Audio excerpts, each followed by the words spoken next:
All right, here we are actually at the Tecumseh boat ramp. Gary launched the mud duck in, and me and my sons right here was just now pitching in actually. And as I was backing up, this man back here, what's your name? My name's Rocky. What is it? Rocky. Rocky, and what's your name? Dakota. Dakota, that's the son right there. And they was actually down here fishing right here along the bank.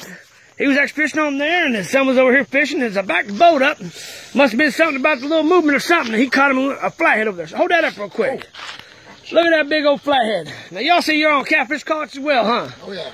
Well, awesome, man. We got that in. It was 12.6. Actually, he got it in. My son grabbed the net for him, and they're going to release it. So I'm going to go ahead and get their little release on this. And that's a dandy of a little flathead right there, guys. And best of all, man, y'all going to definitely release it because the belly's really huge on it.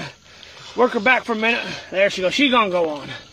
She's going on. Awesome. There you go. Good job, there you go, man. Right off the bat, man, I got to say congratulations to y'all, both of you guys. And most of all, man, is catch, photo, release because the next generation, like your son and my son right here, the pins.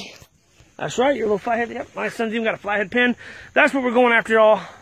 Today, flatheads, you know, right now, August, a lot of people think flatheads spawned a long time ago, or earlier, I should say.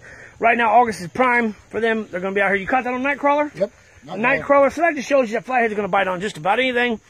Tell you what, man, congratulations on that once again. Me and my son's going to get out here. We're going to go out here in the mud duck. We're about to go up river, pinning the Tecumseh's boat ramp. I'll tell you what, man, until another episode of Fat Boy Dance. Great outdoors. Y'all live to fish and fish to live because I truly am, and I know these guys are truly are too. We're out of here.